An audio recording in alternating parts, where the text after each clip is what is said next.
Before you say another word, the judge said, his voice cutting through the courtroom like a blade. This court is not here to meet your demands. If you enjoy intense courtroom stories where arrogance meets justice, subscribe now and stay till the end, because what happened next silenced an entire room. The woman standing at the center of the courtroom didn't flinch. She stood tall, chin raised, her heels planted firmly against the polished wooden floor as if the courtroom itself had been built for her arrival. Her tailored coat was immaculate. Her posture screamed entitlement. She didn't look nervous. She didn't look uncertain. She looked offended. I haven't even finished speaking. Your Honor, she said, her tone sharp, practiced, confident. I came here with very clear expectations. A murmur rippled through the gallery. The judge leaned back slightly in his chair, fingers interlocked, eyes never leaving her face. This is a court of law, he replied calmly, not a negotiation table. She scoffed, a sound loud enough to turn heads. With all due respect, she said, emphasizing every syllable, I've waited long enough. I want immediate custody, full financial control, and a restraining order issued today. Her words landed heavy. The man seated at the defense table shifted in his chair. He didn't look at her. His lawyer leaned in slightly, whispering something. She ignored the judge, didn't raise his voice. He didn't need to. You will address this court properly, he said, and you will not dictate outcomes. She crossed her arms. I'm not dictating, she snapped. I'm stating what's fair. The judge's eyes hardened. Fair, he repeated slowly, is determined here not by you. A beat of silence followed. The woman exhaled through her nose, visibly irritated. Then let me be clear, she said. I refuse to leave this courtroom without a decision in my favor. That did it. The judge leaned forward, placing both palms flat on the bench. Sit down, he said. She didn't move. I said. The judge repeated, louder now. Sit down. Still, she stood. The gallery went dead silent. The judge's voice dropped, controlled, precise, dangerous. You are not in charge here. Her lips tightened. I know my rights, she shot back, and I will not be spoken to like a child. The judge turned to the bailiff. If she speaks out of turn again, he said calmly, remove her from my courtroom. Her eyes widened, just for a second. The man at the defense table finally looked up, for the first time. There was something like hope in his eyes. The woman turned toward him sharply. Don't look at me like that, she snapped. The judge struck the gavel. Once, enough. She finally sat hard. The judge exhaled slowly, then looked down at the case file in front of him. You entered this courtroom today, he said, with assumptions. She rolled her eyes. You assumed entitlement, he continued. You assumed authority. You assumed the court would bend. He looked up again. You assumed wrong. Her lawyer finally stood. Your Honor, he began, cautiously. My client is simply your client. The judge interrupted. We'll learn courtroom decorum today. He turned his gaze back to the woman. You will listen, he said, and you will wait your turn. She opened her mouth again. The judge didn't let her speak. Any further interruption, he warned, will result in contempt. She closed her mouth, barely. The judge turned a page in the file. You are requesting full custody, he said. Yet these records show repeated violations of prior temporary orders. Her jaw clenched. These are exaggerations, she said. Tightly, do not speak. The judge snapped. The courtroom felt smaller now. You are requesting financial control, he continued, while disputing documented income. The man at the defense table shifted again, this time sitting straighter. And the judge added, you are requesting a restraining order without submitting corroborating evidence. Her face flushed. I don't need evidence, she said, losing control. Everyone knows how he is. The judge slammed the gavel. You are done. She froze. You do not come into my courtroom, he said coldly, and insult the process. She swallowed hard. For the first time, uncertainty crept into her expression. The judge looked at the defense. Sir, he said, addressing the man for the first time. You've been silent. The man stood slowly. Yes, Your Honor. Would you like to respond to these demands? He hesitated, glancing briefly at the woman. Yes, he said quietly, but not the way she expects. The judge nodded. Proceed. The woman leaned back in her chair, arms crossed again, but now, the confidence was cracking. Everything, she said. The man continued, voice steady, sounds powerful, but none of it is true. Her head snapped toward him. You liar. The judge raised a finger. One word, he warned. She bit down hard.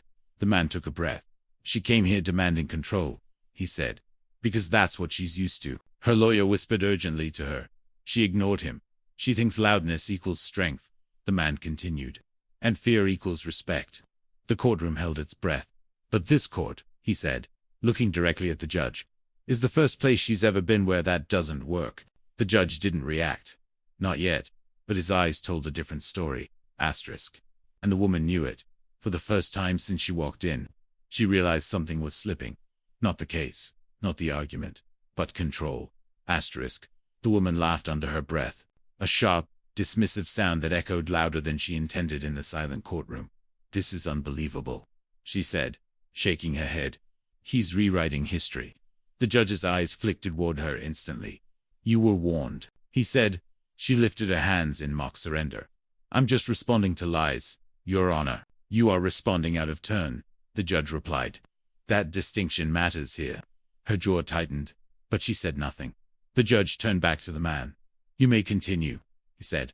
The man nodded, his hands clasped together tightly, in front of him, as if holding himself in place. She walked in today like this court owed her something, he said, like decisions were formalities.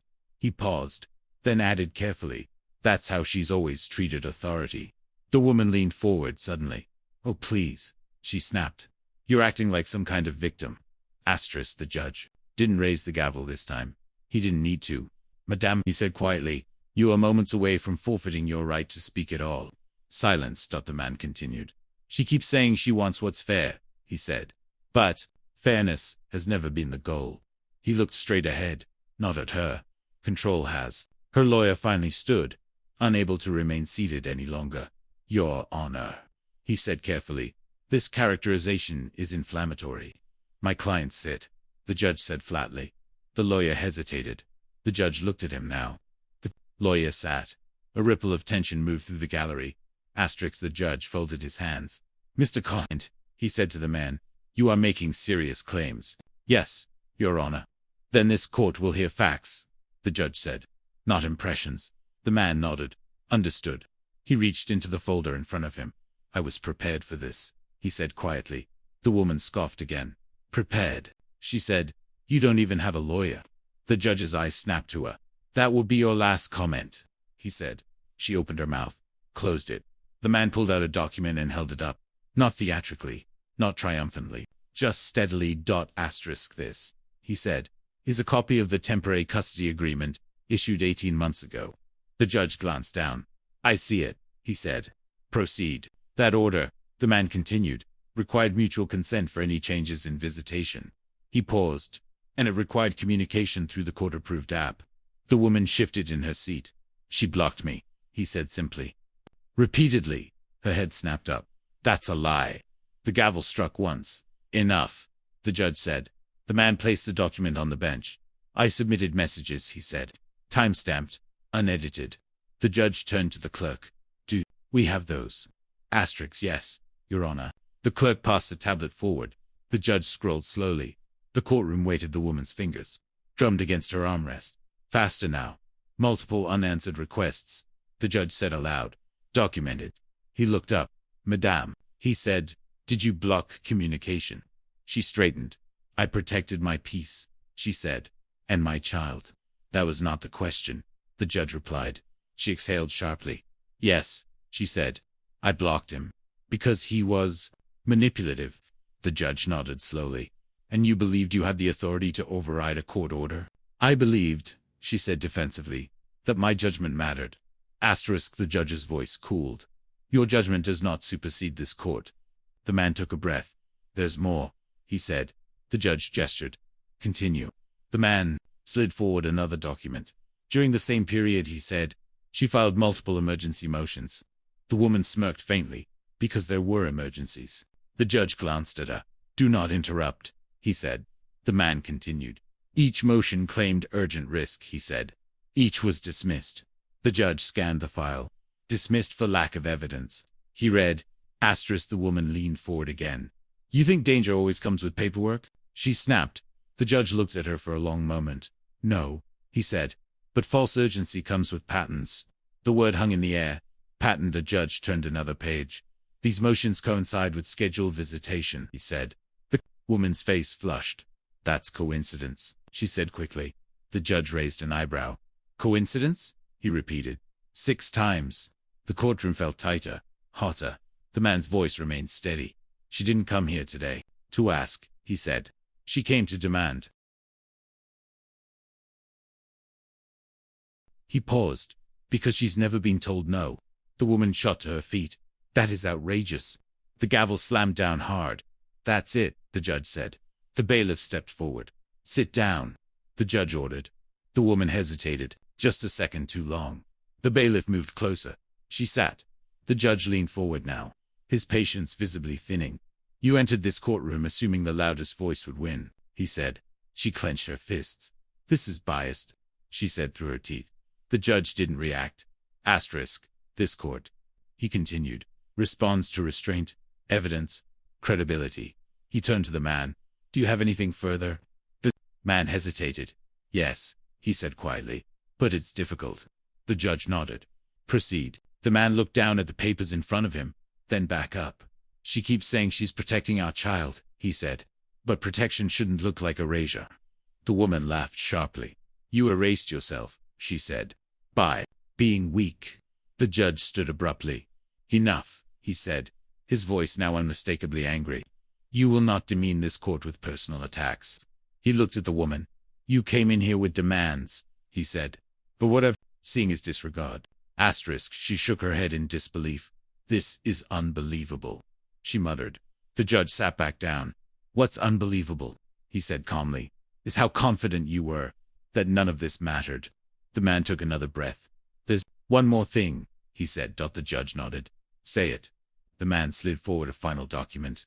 This, he said, is a written request she sent me before today. The judge looked at it. The woman stiffened. You weren't supposed to bring that, she said sharply. The judge looked up. Madam, he warned. The man continued anyway, she said. He read slowly. If you don't agree to my terms, I'll make sure you never see her again. The courtroom gasped. The woman stood. That was taken out of context. The judge didn't strike the gavel. He didn't need to. Context, he said quietly, does not soften threats. The woman looked around. For the first time. The room wasn't on her side, and she knew it. Her voice dropped. Sharper now. Desperate. I just want what I deserve, she said. The judge looked directly at her. What you deserve, he said, will be decided here. And in that moment, she realized something terrifying. She wasn't in control anymore. The woman remained standing, even though no one had asked her to. Her lawyer tugged gently at her sleeve, whispering urgently, but she shrugged him off without looking. Her eyes were locked on the judge now, wide, bright, defiant in a way that was beginning to look brittle rather than strong. You're twisting my words, she said. You always do that. Everyone does. The judge studied her in silence. Madam, he said at last, you are not being misunderstood. You are being heard. She scoffed. Then hear this, she said, her voice rising again despite herself. I sacrificed everything. My career, my time, my body, and now he wants sympathy because he couldn't handle pressure. The man at the defense table inhaled slowly but said nothing. The judge leaned forward slightly. This court is not interested in martyrdom narratives, he said. It is interested in conduct. She laughed sharply. Conduct, she repeated. Fine. Let's talk about his. She turned toward the man, pointing at him now, openly accusatory. Asterisk. Tell them how you used to shut down, she said. How? You'd sit there silently, while I did everything. How I had to make decisions alone. The judge raised a hand. You are not questioning him, he said. I'm responding, she snapped. Since he's painting me like some villain. The judge's voice hardened. You are responding emotionally, not legally. She clenched her jaw. The man finally spoke again. I didn't shut down, he said quietly. I was shut out. She laughed again, louder this time. Oh, please. The judge's gaze flicked between them. Mr. Collins, he said. This is difficult territory. Choose your words carefully. The man nodded. Asterisk. She rewrote events to fit outcomes, he said. Every disagreement became proof I was unfit. Every boundary became neglect. The woman leaned forward. You were neglectful. The judge struck the gavel once. That's enough, he said. This is not a marital argument. This is a custody proceeding. He turned to the woman.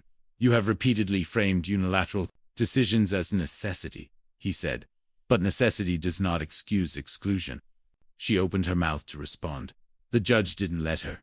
You denied access, he continued. You blocked communication. You issued threats. And today, you arrived with demands. She crossed her arms again, but the posture had lost its confidence.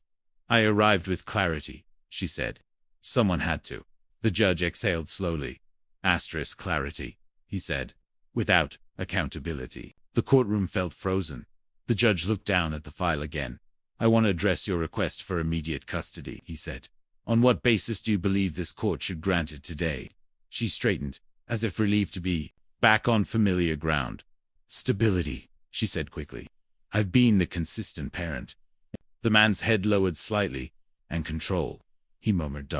The judge's eyes flicked to him. Go on, the judge said to the woman. I manage everything, she said. School, medical, routine. He disrupts it. The judge nodded slowly. And when was the last time he was permitted to participate in those decisions? He asked. He hesitated. That's not relevant, she said. The judge looked up. It's central. She shifted in her seat. He didn't show interest, she said. The man lifted his head. That's not true, he said. You changed the school without telling me. She laughed again. Because you'd argue. The judge's tone sharpened. You do not exclude a parent because disagreement is inconvenient, he said. She threw up her hands. So what was I supposed to do? Let chaos rule. The judge's voice was calm but firm. You were supposed to co-parent, he said. She fell silent. For several seconds, no one spoke. The judge looked at the defense attorney, then back at the woman. Your approach, he said, reveals a pattern. She stiffened. There it is, she said bitterly. That word again. Yes, the judge replied. Because patterns reveal intent. She leaned forward. You're punishing me for being decisive. The judge shook his head. No, he said. I am evaluating you for being dismissive of shared authority. The man swallowed. The judge turned to him. Mr. Collins, he said, what are you asking this court for? The man hesitated. He glanced at the woman once, then looked back at the judge. I want structured access, he said. Supervised if necessary. I want communication restored. I want accountability. The woman snorted. You want control? She said. He shook his head. I want presence. The judge watched them both. And what would accountability look like to you? The judge asked the man. The man thought carefully. Consequences, he said. For ignoring orders. For threats. For exclusion. The woman's voice rose. You want me punished? The judge answered instead. This court enforces compliance, he said. Not egos. She stared at him. Disbelief etched across her face. You're siding with him, she said. The judge's voice grew colder. I am siding with the law. She leaned back in her chair, shaking her head slowly. This is unreal, she muttered. The judge looked down at the clock, then back at the parties. We are approaching a turning point, he said. The courtroom held its breath. I will not issue a final custody order today, he said. The woman exhaled sharply, almost in relief. But, the judge continued, I will issue immediate directives. Her relief vanished. Effective, immediately, the judge said. All communication shall be restored. She opened her mouth. The judge raised a finger. You will comply, he said, or you will face sanctions. Her lips pressed together tightly. Visitation, he continued, will resume under court supervision. The man closed his eyes briefly. And, the judge added. Any further attempt to interfere will be treated as contempt. The woman stood abruptly. This is outrageous, she said. Your reward and manipulation. The judge looked directly at her. No, he said. I am correcting imbalance. She shook her head, voice trembling now. I came here expecting justice. The judge replied evenly. You came here expecting control. The words landed hard. The courtroom was silent again. The judge leaned back, his gaze unwavering. You have one choice now, he said. Adapt to this court's authority or challenge it. She stared at him, her confidence finally cracking fully. What happens? She asked quietly. If I don't, the judge didn't hesitate. Then this court will intervene more forcefully than you anticipate. The man looked up. The woman said nothing. For the first time since she entered the courtroom, she looked unsure. Not angry, not defiant, uncertain. And the judge saw it. The uncertainty on her face didn't last long. It never did. She straightened again, lifting her chin as if posture alone could restore authority. "You're threatening me," she said, her voice steadier now. "In my own case." The judge didn't blink. "I am outlining consequences," he replied. "There is a difference." She shook her head slowly. "This is intimidation," she said, "and I won't accept it." The judge folded his hands on the bench. "You don't get to accept or reject court authority," he said. "You comply with it." Her lawyer stood abruptly. "Your Honor," he said, tension obvious now, "my client feels the court is displaying bias." The judge turned to him. "Counsel," he said evenly, "your client has spoken more than any party here. She has interrupted, ignored warnings, and openly challenged this court." He paused. "If there is bias," he continued, "it is toward maintaining order." The lawyer swallowed and sat back down. The woman exhaled sharply through her nose. "So that's it," she said. "You've decided." The judge shook his head. "I am deciding," he said. "Right now." The room felt heavier. The judge looked directly at her. "You walked into this courtroom with demands," he said. "Not requests, not arguments. Demands." She opened her mouth. He raised his hand. "You spoke as if authority belonged to you," he continued, "as if this process was an obstacle rather than a safeguard." She clenched her fists. "And now," he said, "you are discovering that tone matters. Conduct matters. Respect matters. Respect matters." She leaned forward suddenly. "You're punishing me for being strong," she said, "for not being quiet and agreeable." The judge's eyes hardened. "No," he said firmly. "I am holding you accountable for being dismissive of shared rights." The man at the defense table shifted, visibly tense. The judge turned to him. "Mr. Collins," he said, "stand." The man stood immediately. "Yes, Your Honor." "You have shown restraint today," the judge said. "You have allowed accusations without retaliation, silence without bitterness." The woman scoffed. "He's playing the victim." The judge ignored her. "That restraint," the judge continued, "weighs heavily in credibility assessments." He turned back to the woman. "By contrast," he said, "you have treated this courtroom as a stage." Her face flushed deeply now. "You don't know what I've been through," she said, her voice rising again. The judge responded calmly. "This court knows what you've done," he said, "and what you've failed to do." She laughed, but it cracked midway. "So what?" she said. "You're going to lecture me?" The judge leaned forward. "No," he said. "I'm going to order you." The room went completely still. "Effective immediately," the judge said, his voice clear and final. "This court is issuing the following orders." She stood again. "I object." The gavel slammed down. "Sit," the judge commanded. She froze. The bailiff stepped closer. She sat. The judge continued. "You will comply with supervised visitation as scheduled," he said. "No cancellations, no interference." She shook her head slowly, eyes wide. "You will restore all communication channels," he continued, "and you will respond within mandated time frames." Her hands trembled slightly now. "You will cease all unilateral decision-making," the judge said. "Any violation will result in immediate sanctions." She swallowed hard. "And," the judge added, his tone sharpening, "this court is ordering a formal review of custodial conduct." Her head snapped up. "A review," she said. "For what?" "For obstruction," the judge replied. Her lawyer stood again, panic in his voice. "Your Honor, that's extreme." The judge looked at him coldly. "What's extreme?" he said. "Is ignoring court orders for 18 months. The woman's voice dropped. "Quieter now. You're turning this against me." The judge met her gaze. "You turned it against yourself." The man stood silently, his face unreadable. The judge turned back to him. "Mr. Collins," he said, "you will be granted interim access under supervision." The man closed his eyes briefly, emotion flickering across his face. "Thank you," he said quietly. The woman shook her head in disbelief. "This is unbelievable," she whispered. The judge wasn't finished. "Finally," he said, "this court will be monitoring compliance closely."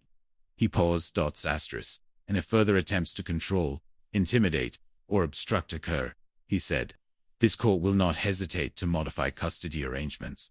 Her breath caught. "You can't mean that," she said. The judge's voice was calm, steady, final. "I do." She stared at him. For the first time, there was no retort, No scoff, no demand, just realization. The judge leaned back. This court exists to protect balance, he said, not dominance. He lifted the gavel. You entered this courtroom believing power came from volume, he said.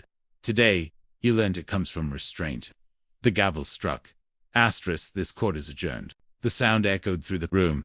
The woman remained seated. The man slowly exhaled. The judge stood and exited without another word, and in the silence that followed, the truth settled in. She hadn't been silenced by the judge. She'd been shut down by the law.